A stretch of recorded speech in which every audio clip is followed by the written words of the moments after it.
You go to work for 12 hours a day. That Can't you do something else for sense. 12 hours? Yeah, Rob, that logic. There's a logic, Rob. Yeah, that doesn't work. You sleep for 8 hours. I wish I slept for 8 hours. Tonight, There's too much stuff to watch, guys. There's too much movies and TV shows to watch. I don't have time for sleep. Sleep is for the weak. And yet you complain about or sleep is for the well rested. So. And then I complain about what? All the stuff you watch. You'd be like, it's garbage. So, it is what it is. Well, thank you everyone for joining us yet again for the Heroes World Quarantine Podcast. I am your host, Stupe. We're all what are you doing? Yeah. All of a sudden we're from Bill and Ted. It's like, hey, Bill, say hi. Give my best at princesses. Who? You'll see. Rob, this is a Easter egg of our Super Crooks podcast. Oh yeah. Yeah. The weird dancing intro. There. That's the Easter egg for the Super Growth podcast. You done went too far, got it. One of the greatest concerts I ever saw was Tenacious D. Jack Black and Kyle Gass, whatever. Yeah. In Toronto, I saw them at the Government. And Jack Black had done this intro that he played before the show where he was on the QEW. He was trying to get a cab to get him to the show. And he was like doing this, $5. I need a ride. Somebody give me a ride. And we were all killing ourselves. So there we go. Sorry, I digress. What's happening? What are we doing? I don't know. You derailed everything. Restart, Stu. We are here to talk about Marvel's brand new Disney Plus television show, Hawkeye, a show that everyone's been waiting for, everyone's been asking for, and here we are, ready to review it. This is a property that is brand new. This is something I think they haven't done, which is drop 2 episodes. I don't think they've typically. WandaVision. Oh yeah, you're right. WandaVision, but those, yeah. Falcon Winter Soldier, they didn't drop 2. No, I think drop 1. But this, this is guaranteed 6. We had no idea. I think this was 6. We had no idea how many episodes WandaVision was when it first came out. So who knows? Fun fact: this ends on the 23rd of December. So that's why they wanted to get it in before. Because you have Mandalorian. Should they have not started last week then? They just did this week. That's why they do the double. No, but why not start last week instead of drop 2 episodes? You know what I mean? It's the holiday season, John. It's weird. It's Thanksgiving. It's Thanksgiving in the U.S. Yeah, so I think they wanted to. Yeah, because people can watch it on families and whatnot during today's.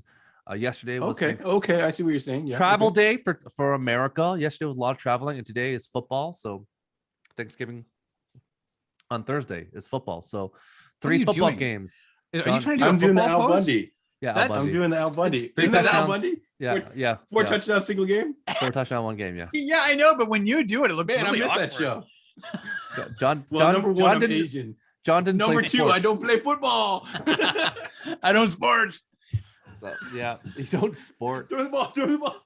Yeah, fun fact. That's why my favorite football movie is Replacements. Oh, I thought you were gonna say Little Giants.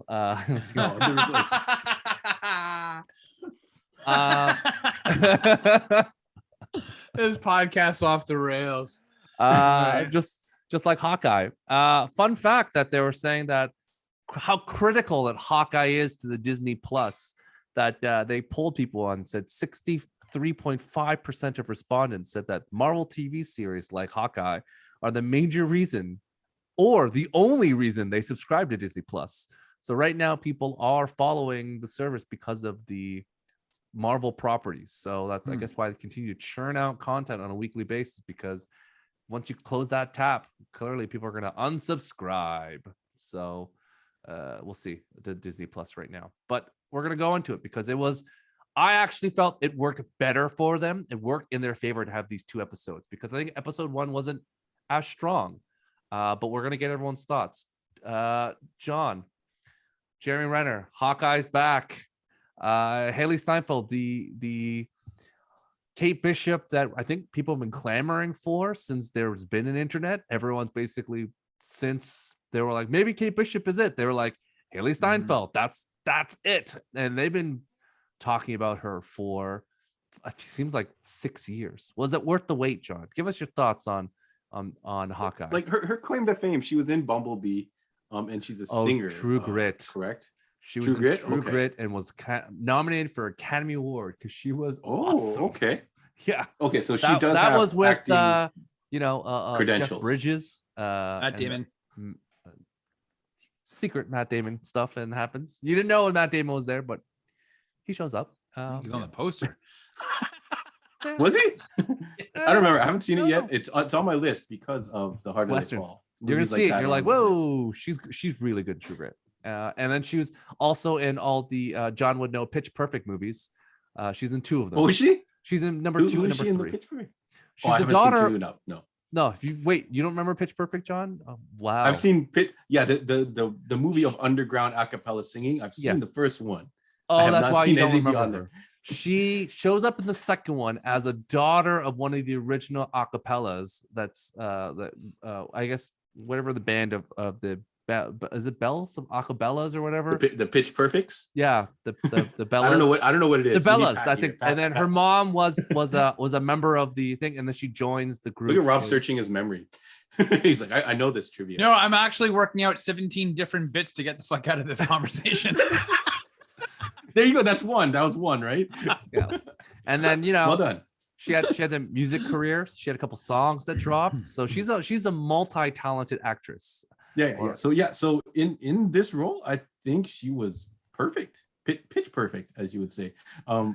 No one says that. But she was really good in this role. I like her. I don't know if we're going into anything that happens in the episode yet, but that all black suit was fire.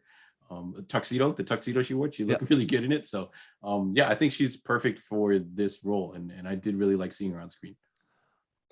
I was a big fan of the Bond-esque intro in episode 1 without like when they did the thing and it was all of a sudden they showed all the stuff. I'm like, wow, this is very Bondish. It felt like a Bondy moment. I was just waiting for Adele to start. You just need an Adele song to kick up. Yeah. I just needed some Dua Lipa. Maybe she could have sang some lines in it and it would have been like, oh, this is a Bond movie. I would take an Avril Lavigne. She's back. No. She's back. I would take it. No, she's not, John. No, she's not. She's Rob, back. What are your thoughts on Jeremy Renner and Hawkeye? Well, listen, imagine my surprise. I tune into this new property, this new show, this show called Hawkeye, thinking that it is finally a spin-off of MASH. Speaking of old references, Rob, and you're jeez. And suffice to say, dig up a more recent reference, please. There's no hot lips, Hal. And this is the thing. No those radar. Of you don't know, Rob is not mentioning the TV show. He's mentioning the movie. Like he's going MASH the movie. Going old. Do you know there was a MASH movie with and he's talking about Donald Sutherland. But let's continue on. Yeah. So listen, I'm gonna tell you right off the bat. Holy shit, I loved these episodes. I had a lot of fun with this show. I enjoyed this show way more than I expected to for 2 reasons. One, Hawkeye is such an ancillary character in the movies. Whether you feel that he's been done dirty or not, or he's just boring, I don't know. The times that he's had a moment to kind of for Jeremy Renner to be a little bit funny, I've enjoyed in the movies, but it's very few and far between. And 2, I gotta tell you, I got soured on WandaVision. Loki was kind of a letdown overall. Falcon and Winter Soldier, as much as we liked it, I haven't had any interest in wanting to go back. So I was kind of thinking this was going to be a meh. And yet these 2 episodes I thought were amazing. Like a lot of fun, I should say. So I'm all for this. I'm looking forward to getting into it with you guys. John, watching episode 1 clearly was dealing with the aftermath. Do you want to see the Steve Rogers musical? And how many tickets can I set you up for? Yeah, like that musical looks like fire. Dumpster hilarious. Fire. when they're like, what's like, are we going spoilers now? Or are we? No, we're talking about the musical. That's not a spoiler, okay. but it's not a spoiler. But yeah, when they're like, what's? Because you saw it in the trailer. You saw the trailer. Like when they're doing that and they're jumping around, and then Jeremy Renner, like Rob said, gets his like little comedic moments in there, but not like over the top. When he's like, "Hey, you know who wasn't there? that guy. And points to Ant-Man, and it's just like a little like kind of like nod, like why is that guy in here? He wasn't there. He didn't save the day. Yeah, like it's funny. And whoever wrote the lyrics, it's like, remember when they came up with that dance game that had Star Wars dances, and it's like and it had like, I don't know if it was a Jason Derulo song or something, and it's like I'm Han Solo. It was like that. Someone it was wrote, an actual. No, it's an act. I'm gonna look it up, but it's an actual theater, like a proper Broadway musical choreographer writer. They actually did it. Like because they took the lines from the movie, like Cap's "I'll do this all day" and all these other lines that they use in the movie, and just made them into the song, which is absolutely hilarious. I would definitely pick up the soundtrack for it. And they're wearing like the ghetto cosplay outfits, like Hulk's wearing like a green hoodie and not actually like a Hulk suit. Like it was well done, and I was pretty impressed. In the logo, I saw a whole bunch of people online going, are they gonna sell Rogers like t-shirts and memorabilia and the posters? And I'm like, yeah, that would look freaking hilarious on their wall if it had Rogers and the shield and the glittery O would be amazing. Rob, how many tickets can I sign you up for Rogers the Musical? Are you down? As you are a musical, a man who loves music. Oh, listen, if it's not Tommy the Who or Joseph the Amazing Technicolor Dreamcoat, I'm there. Yeah, you know what? I would go see this again. It was written by two guys who did. Of course, I just lost it. Oh, Mark Shaman and Scott Whitman, who collaborated on Hairspray and Catch Me If You Can.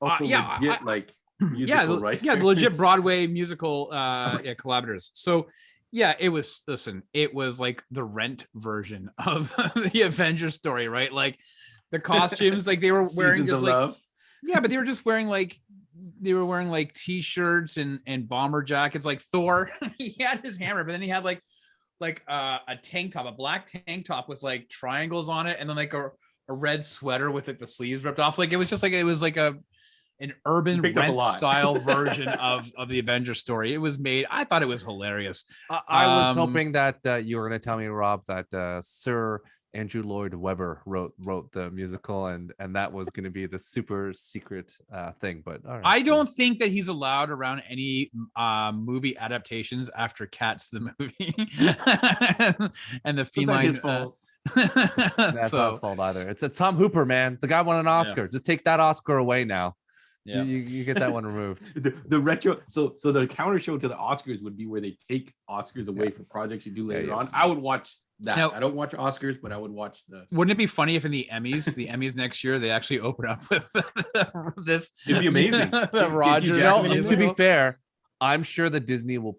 If there was an opportunity to be nominated for song, they would submit this. Like whatever it is. They're like, we're Agatha All the Way got a Grammy nomination this week. So, yep, you're right, Stu. This will probably be nominated in some capacity. Yeah, and then we're gonna hear. They're gonna drop the full done version of this song, and we're gonna just all be listening to it. It's inevitable. It's gonna they're gonna definitely do a full that full or like it's been filmed 20 minutes. Yeah, for sure they're gonna do it. There's no way they're not gonna do it. Yeah, the end of this season. All right. So John, we're gonna do a rating of episode 1 and 2. What are you giving this before we go into full spoilers? Because we gotta go into it. Like, all right, spoiler alert, folks.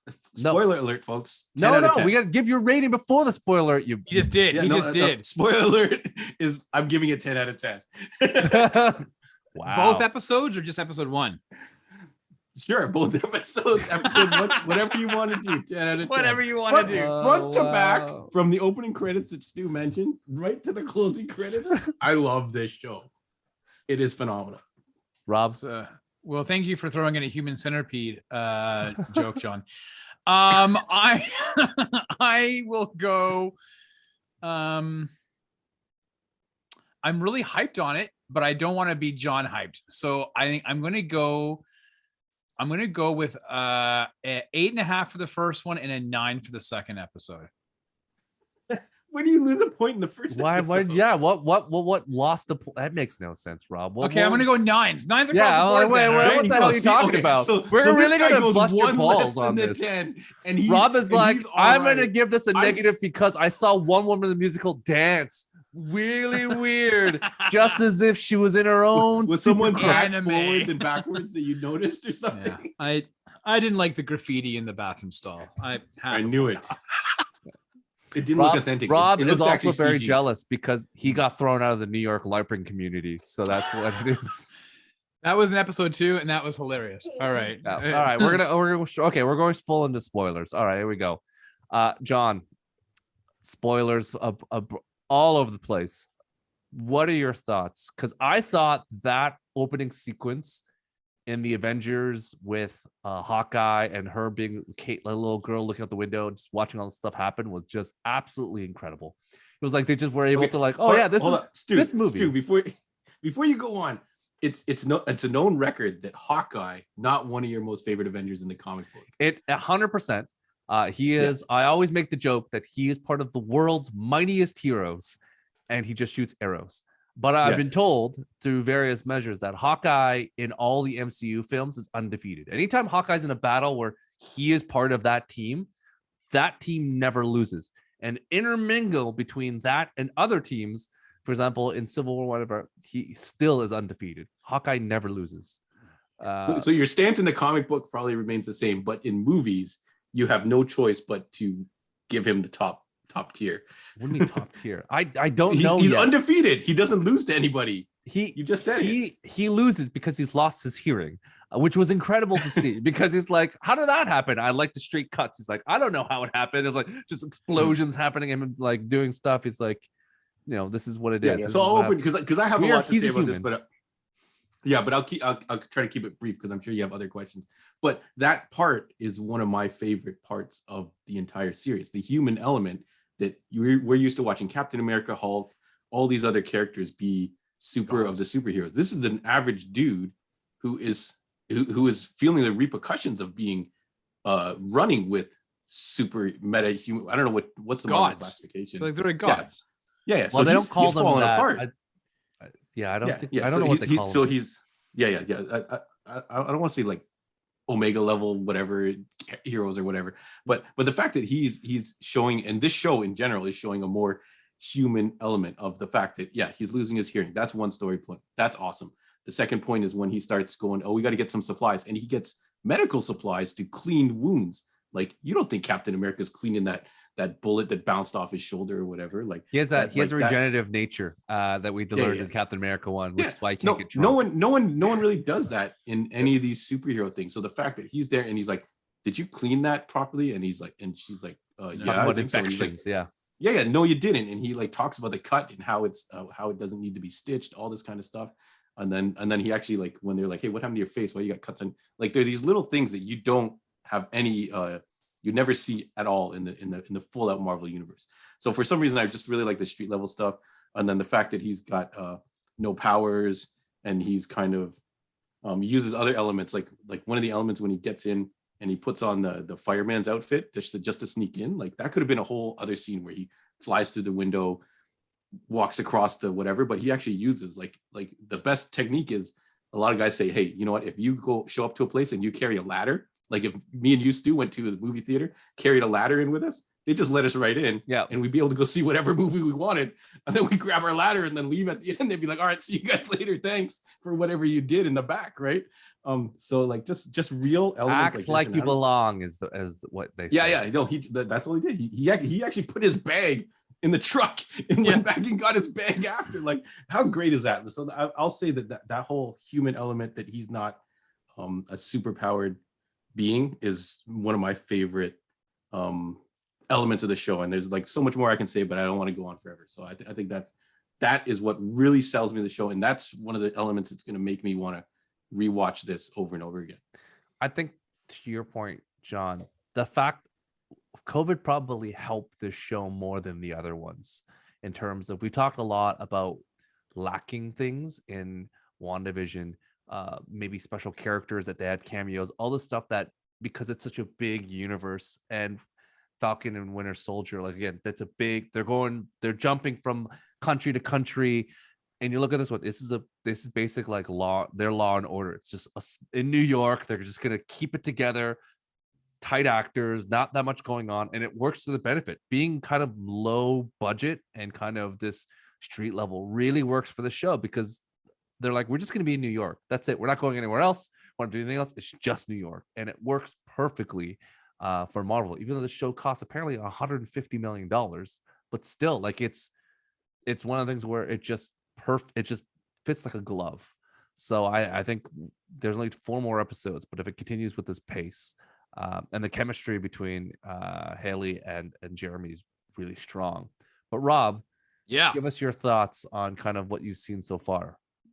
Yeah. So listen, I was, like I said, I went into this going, okay, sure, it is what it is, and was like super blown away within the first 20 minutes of the first episode of just how much I was really enjoying it.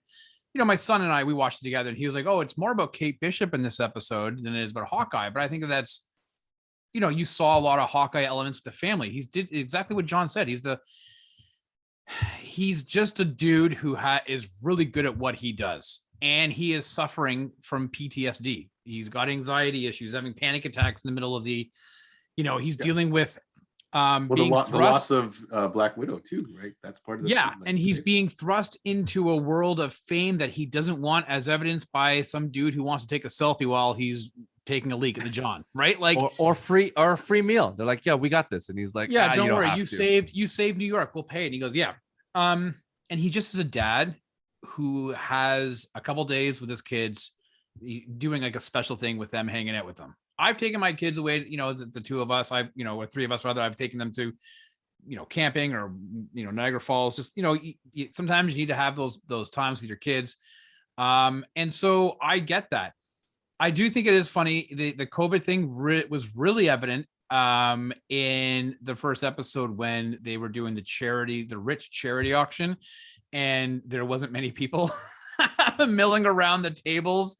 And, you know, usually you see these things are packed with people in the backgrounds and all the extras.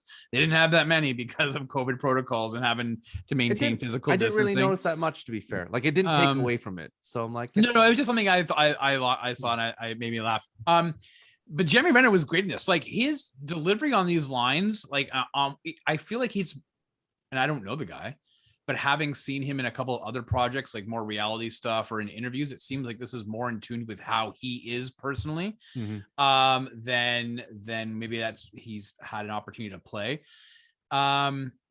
this character. And so I was like really pleasantly surprised at how he interacted. This stuff with his kids. Listen, we know we got foreshadowing, right? He puts his kids in the nice SUV to send them back to the airport, and his young son is doing sign language. Even though he's not hearing impaired, he was doing the sign language, and Renner, you know, Hawkeye was doing it back, which obviously we know is going to be for the next character who is teased at the end of episode 2. So, you know, there's a lot of foreshadowing there. A lot of fun. Haley Stanfield, right? She was just like, I really enjoyed her performance in Bumblebee, but this one blew me away. Like, she was owning it, right? Without being obnoxious, without being, again, a damsel in distress. She was kicking ass, and rightfully so. And then so there's a lot of adventures, a lot of fun, and there's a lot of humor. Bro.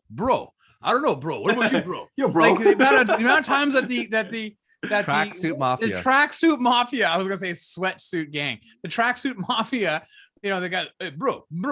I was like killing myself laughing. I just like the absurdity of it all. It's just like, it was just crazy.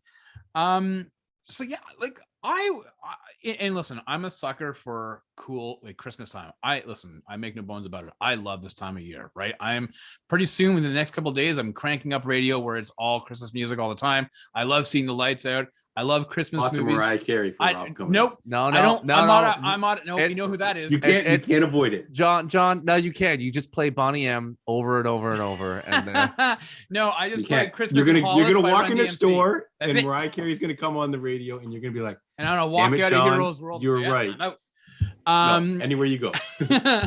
And then I'll make sure to have it on loop when you come by Heroes World. And then so I know that probably, to be very honest with you, I think it kind of the feeling that we get when we're watching these Christmas movies or TV shows, I think it definitely it amps it up a little bit because it's such a fun, festive time, but it just matched this whole entire property. So, and it gives a nice deadline of like, I only have 5 days to get back to you. He's got like, a timer. like a definite timer. I promised. Yep, that's it's the John McClane, everything of like, I promise my kids I'll be back in time. Like it has every trope that you know and love, and you're just waiting for it. The thing that cracked me up the most when he was going LARPing, and the other guy's like, well, that was an episode. I gotta 2. beat you, and he's like, and I fought Thanos, and he's just like under his breath, he's like, I fought Thanos, and he's like, I have to fight these LARPers. I was just dying of laughter. I'm like, that was a hilarious. I like, not since Paul Rudd has taken Christopher Mintz-Plasse to a LARPing, in Central Park during with Role Models. Have we seen Playgrounds or Role Models? Yeah, Role Models. Yeah, that was great. Show, the movie Role Models with Ant-Man himself. Not since that has happened. Scott, man. Have I really enjoyed seeing I know it was like, is this like a real thing? I'm like, oh yeah, people really do this, right?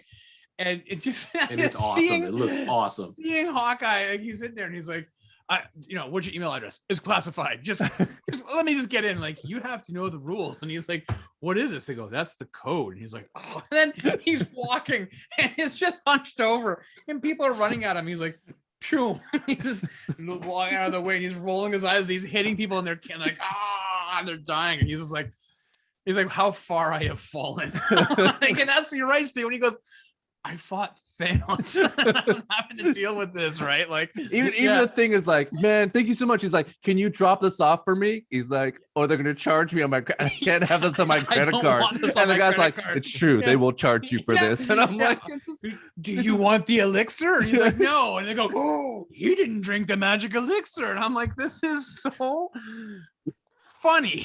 I was like, oh my god. But it also works on multi levels too, because he's like, yeah, you know what, like I've done this in real life and these guys find it entertaining, but this was life or death for me. Like it's really cool the way that they've set it up, like that he doesn't, like, he's a hero, but he's like, I don't like this hero life. Like, it's really cool. Yeah, because that whole conversation with Haley Steinfeld too is like, you have the branding thing. It's like, and then the little kid's like, oh, there's Ant-Man. It's like, and there's you, and he's like, no, that's Katniss Everdeen. Yeah, that's like,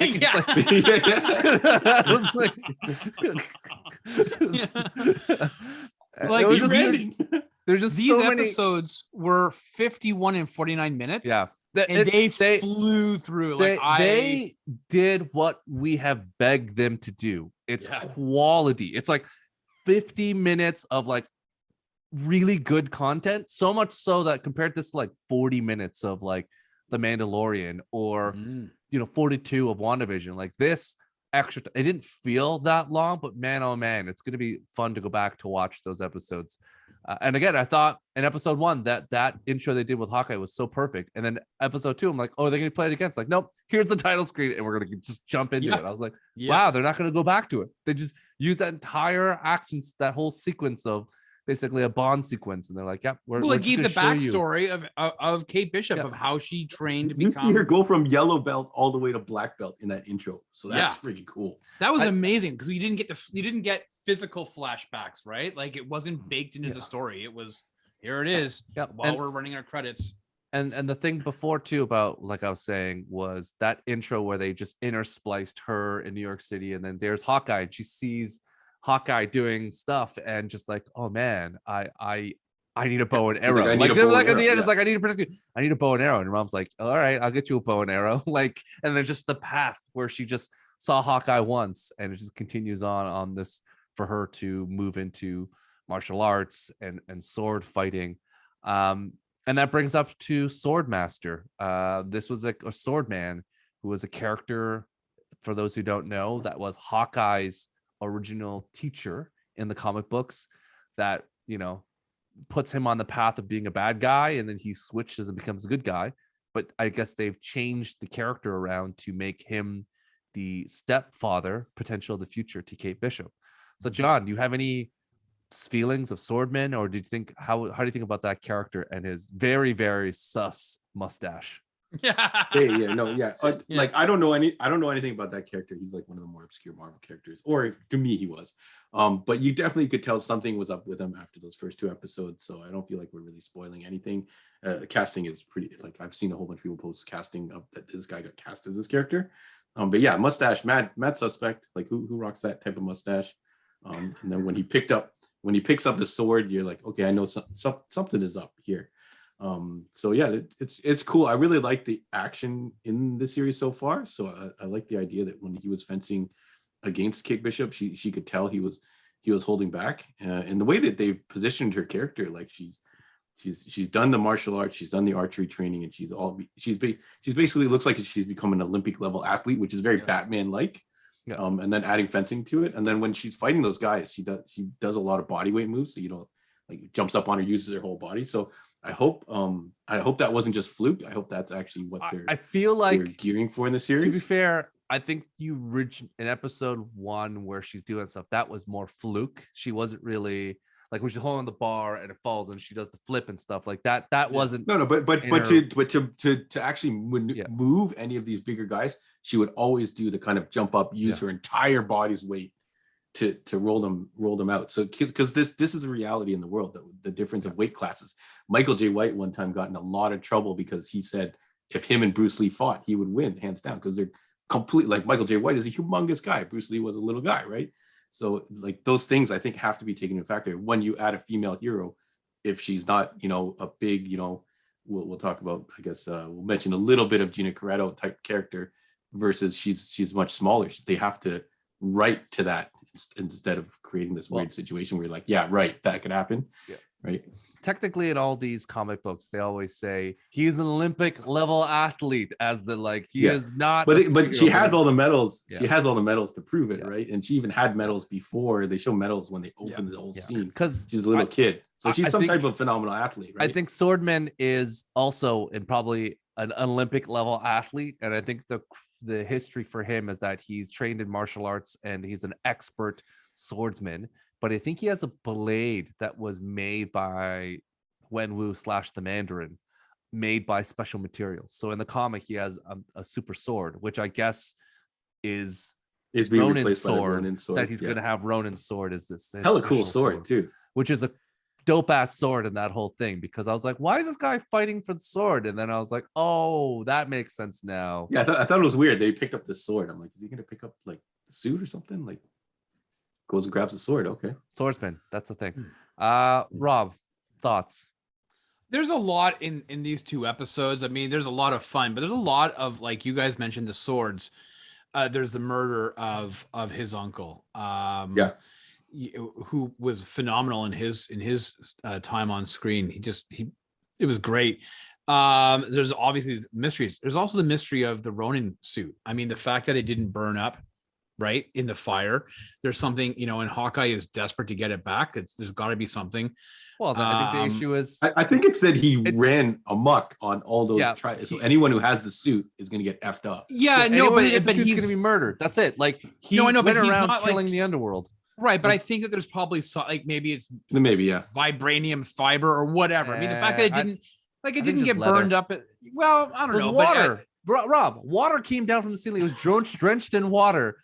I'm telling you right now, when something is damp, it's really hard to catch on fire. So, you know, I'm just saying, Rob, it was damp. That's the answer. Well, sometimes there's fire in lakes, Stu. And how do you explain that? Okay. Magic. God damn it. Magic. All right, wizard.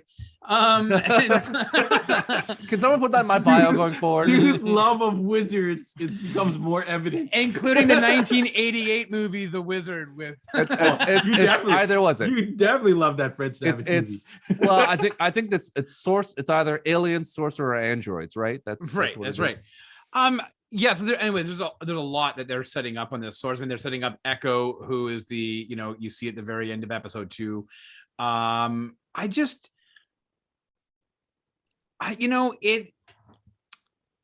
think John said it, the street level, and we knew this was what we were getting going in. Stu, you had mentioned it before. We talked about it on this podcast of when this was going to be coming out. We were talking about the street level hero.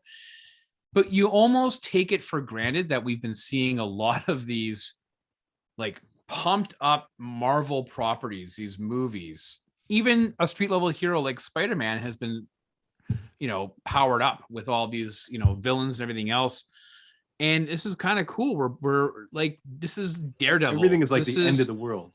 everything is the end of the world, and they have to Yeah, stop it. and so this is like season 1 of Daredevil from Netflix. This is like the season 1 of The Punisher, season 2. It's street level stuff that was happening, and it's without saying, like, to not say we can relate to it, but it's a lot more relatable than watching these grandiose aliens and everything else that you're fighting, right? So I don't know, man. I'm surprised at how much I enjoy it. I gotta tell you, just on these first 2 episodes, this might be my favorite thing that Marvel has released. You're just a on, like, softie Disney for Plus, Lucky the Pizza so. Dog. You just are a big softie for That. Yeah, that Good-looking dog's dog. adorable. Cute Yeah, dog. that dog's adorable. So yeah, I now listen, I do know that there are people who are online because I guess they're all full of Thanksgiving turkey in their belly this week in the US, and they're upset about that Hawkeye is drinking out of a Thanos was right mug.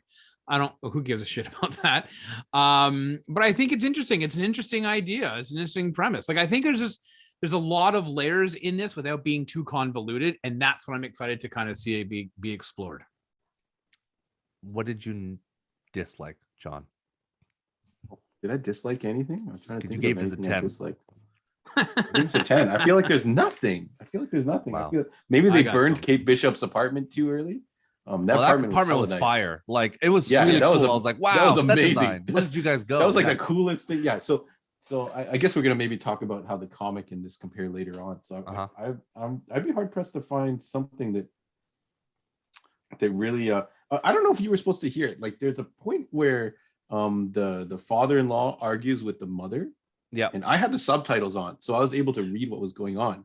But I don't know if you were supposed to hear that conversation. Something like he found out something about her and gave her a chance to come clean, and then she decided not to do it or something like that. So I thought that was kind of weird that they would make this inaudible conversation like a big element, unless you were supposed to watch it with subtitles, or I don't know if you heard that part. Did you guys watch it with subtitles? Oh, I don't know. I didn't, but I do. Yeah. I have a suspicion as to what that is, to be very honest with you.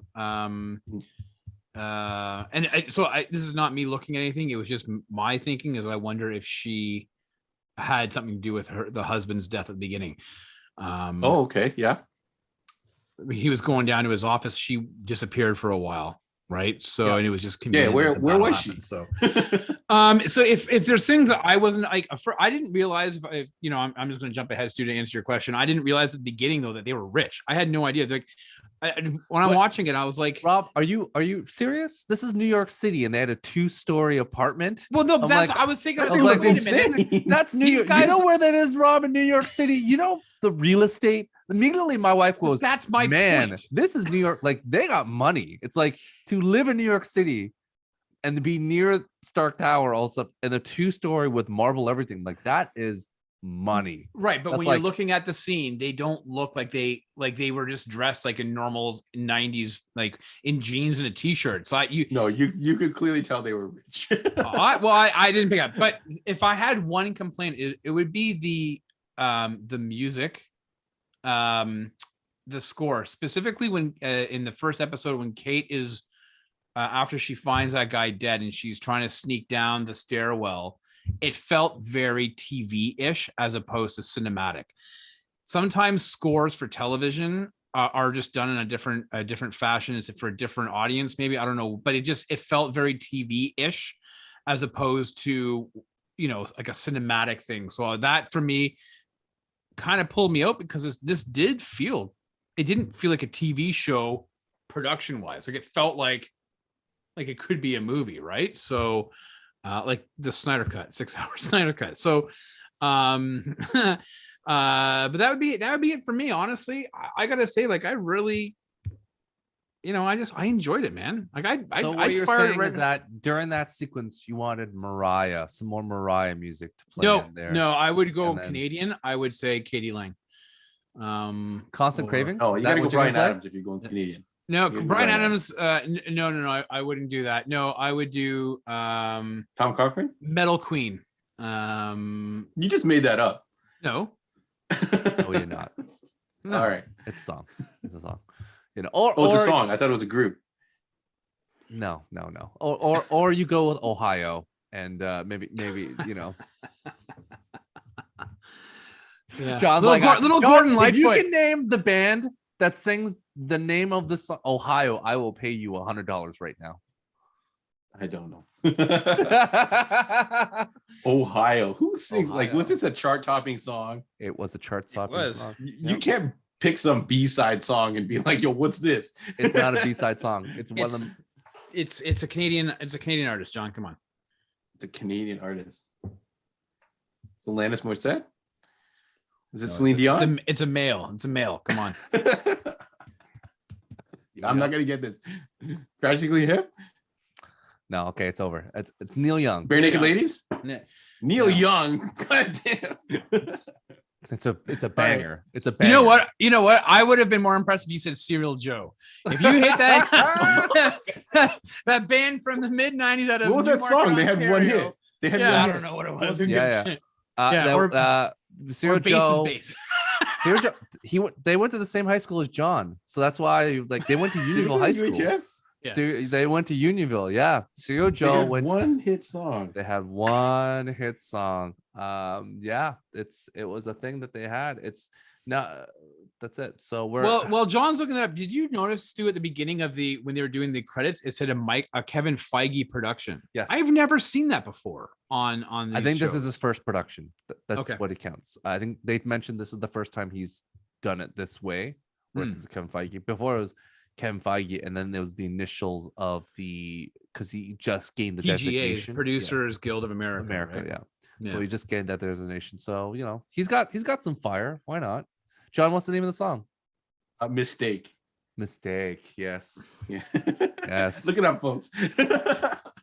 It's not they're not as popular as Gob, another Vancouver band for you. we're just what? You don't know Gob? Oh man. Different music scenes, I guess. I thought, Stu, you followed my music. I follow. Oh, sorry, John. The Dream Warriors. Is that better for you, John? You want John? It's definition of it's just like the Northern Touch, John. Do you know the Northern Touch? Cardinal Official. Cardinal and Choclair, Cardinal and Thrust. Choclair. John, don't come. My buddies swear they saw Choclair at a Burger King one day. Yo, John, man, I think I thought you were a fan of. I thought you were a fan of the Northern Pikes. My bad, John. I misunderstood. So, I'm super interested to see how I think Echo's introduction was really cool.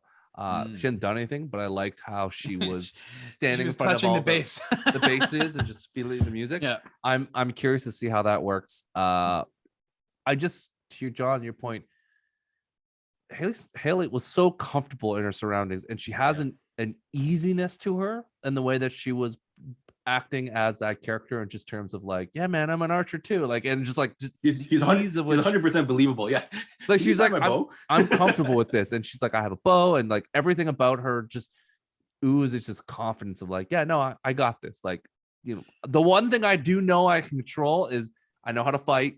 I can shoot a bow and arrow. Everything else is a complete mess, but I can handle this. So she falls through the ceiling and she's like, oh shoot. yeah, I know, because Hawkeye's like, okay, I gotta go. I'm waiting to be taken. Like, and he's like, come on, guys. And then like, we got you. And he goes, yeah, okay. Can you tell me who your boss is? And they're like, bro, oh no, what's he doing? And then the guy was so mad. He's like, no, he's disrespecting me that he came here. We got him. I think the whole bet about the warehouse thing killed me too. It's like, everyone's building into lofts. I'm like, it was just like a small like touch. It's like, everyone's now building lofts. This is the best we can do. I'm like, I'm dying of laughter. I'm like, such a like hipster, like everyone wants to buy like these suites now, like all those things back in the day with gentrification doesn't happen anymore. But isn't this like, it felt like this is better than to say that it deserves to be, but this so far we're way better than I think anybody anticipated. Yeah. Like, and it's so different than I think we had anticipated. Well, I never expected we'd get this type of humor in a Hawkeye show. No, we knew, because Matt Fratten, like the comics is really. I never read that run.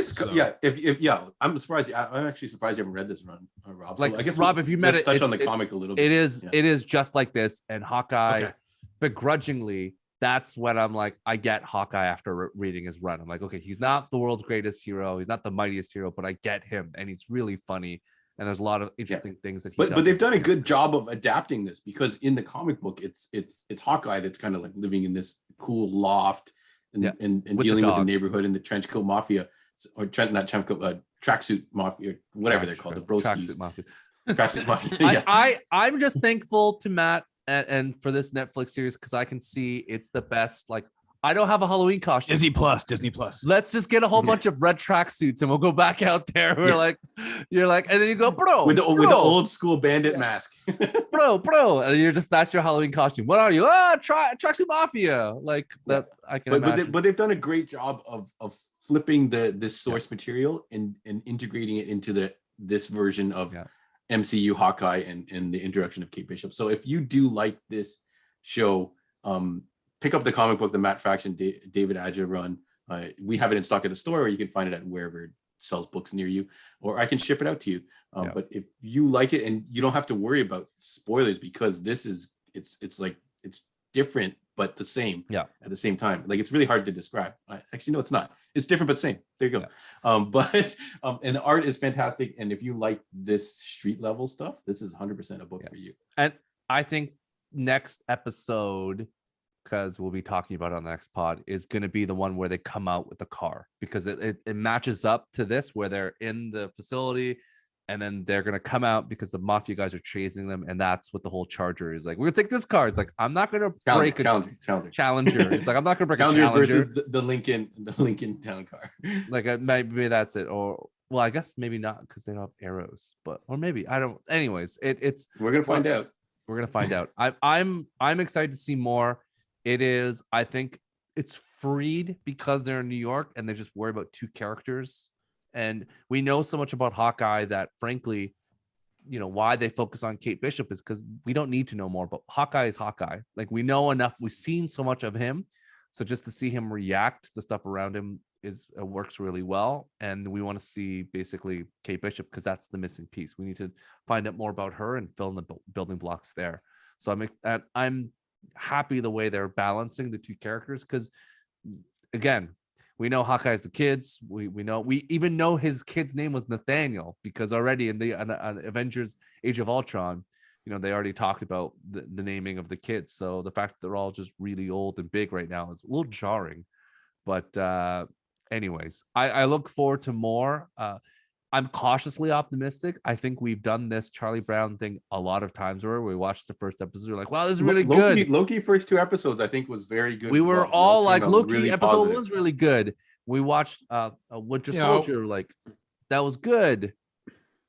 Like, but to be the counter to those points, though, is that Loki, episode 1 was really good. But we only got 1 episodes of those. And then by episode 2, we're like, oh, it's gone a little bit different than we had expected. And same with Falcon Winter Soldier. Like, okay, it was okay. Episode 1 had a lot of John, I remember, was really hyped on the action scenes in episode 1 of Falcon and Soldier.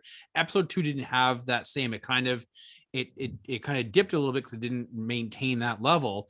And then on WandaVision, we got the first 2 episodes because episode 1 was just on his own, was kind of weird. Yeah. And even by episode 3, we're like, okay, it's okay, but there's like, what's happening?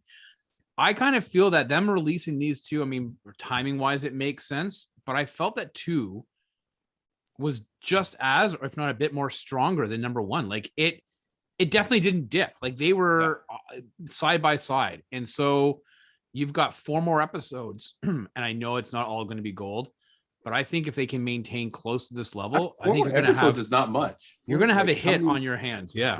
Because we still have Florence Pugh still coming. So maybe she's in it. She's in it. So we just got to wait. she's showing up for revenge, because they already said it before. It's like they already showed a picture of Clint so it's happening. It's just a matter of when she's going to show up, and is she going to murder or try to maim Hawkeye. So we're going to see what happens. So I'm excited to see, but again, I'm cautiously optimistic, because we've all been Charlie Brown a few times with these Marvel properties, where it starts off one way and then the end we're like the meme of Travolta and like what's happening here? What's going on?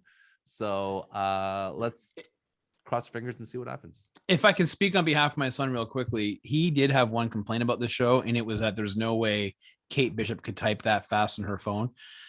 And those words, like when you're watching her, when you're watching her text, there's like literally sentences are flying up, and no, you're like, but remember, barely got into no. Second. But the shortcuts he's probably not using the wizard shortcut. Predictive. Oh wait, did you say wizard? Damn it, the wizard. Yes. Do you know how when you do your text, you can make the squiggle lines to do words instead of typing it in?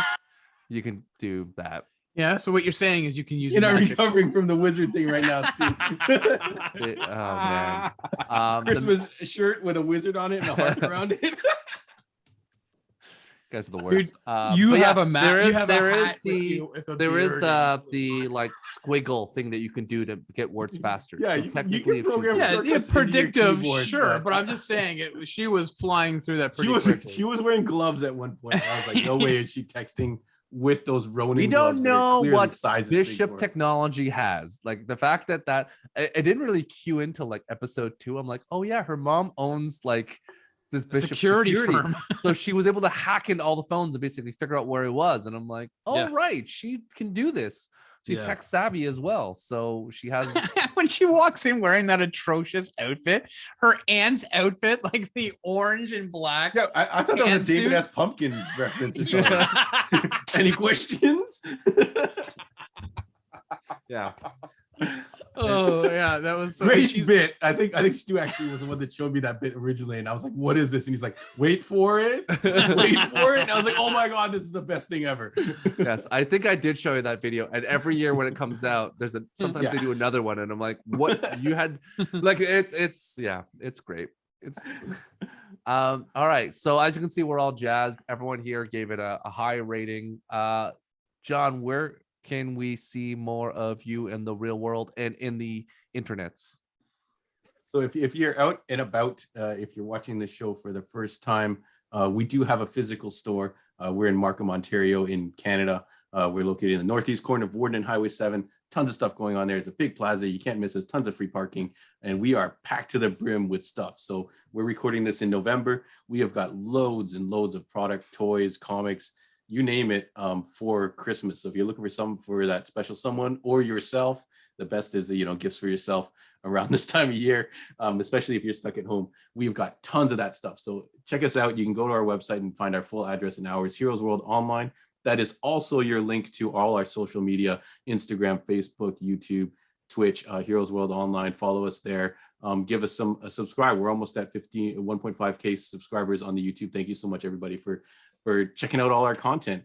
And then if you're on the audio, we're on iTunes and Spotify, wherever you get your podcasts, Heroes World Podcast, iTunes or whatever service you're on. If you can give us a rating on that service, definitely help us out. Write a little review, say you guys are awesome and Rob's always wrong, or I love that Stu loves wizards so much, that type of stuff. Do it. It helps us out a lot. All these algorithms and all the whatever majiggies that new technology is. And we really appreciate it. Thank you so much, folks. Look forward to hearing from you. Yes. And all the sorcerers out there are now pissed off at you, John. Yeah. Please comment below. Let us know your thoughts on Hawkeye. Your thoughts. Let us know. And also, quick shout out before we go to Wizard Magazine, Garib Sheamus. Vera. I can't really remember that guy's name.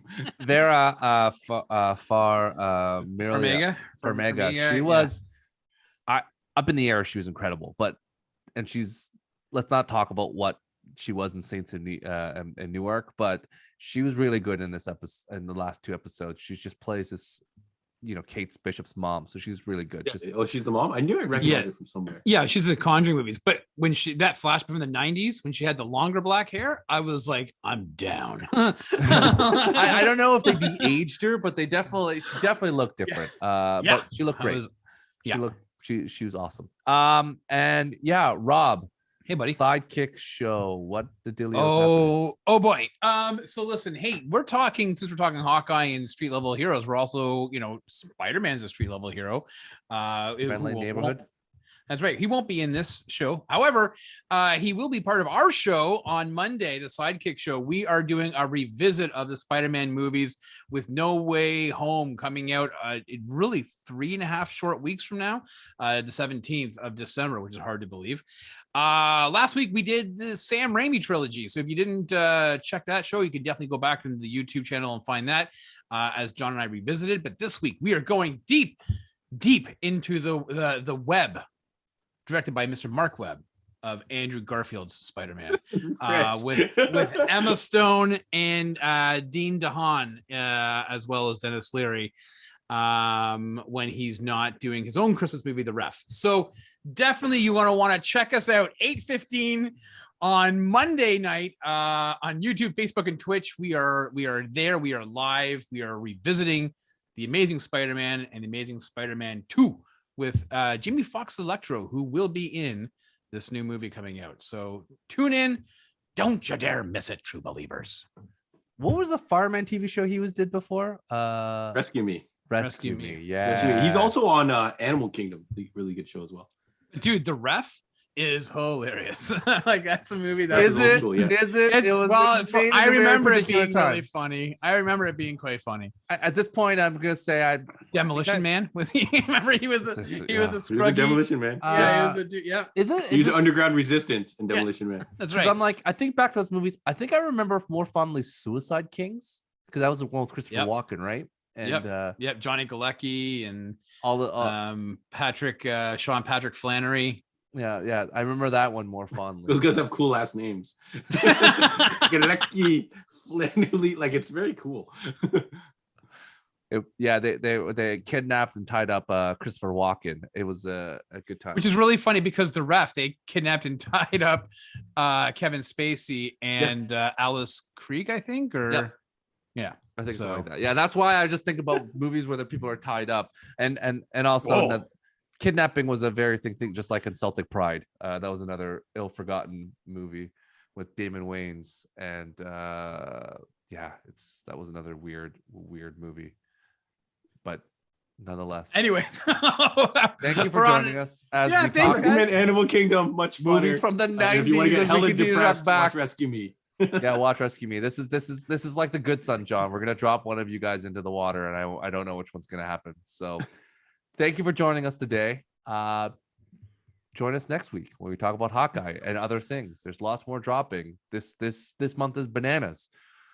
So we'll see. What are you doing? Are you trying to shoot a bow? The bow and arrow thing. Yeah, and if you like Hawkeye, definitely check.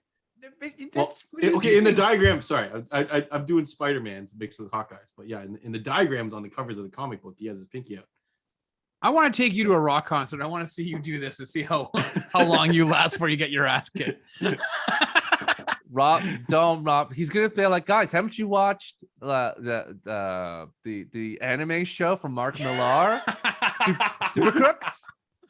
That's what it's all about. And they're like, hey, this concert's great, guys, but when does Ashley Angel show up in O-Town? In Rob's Liquid Dreams. That's when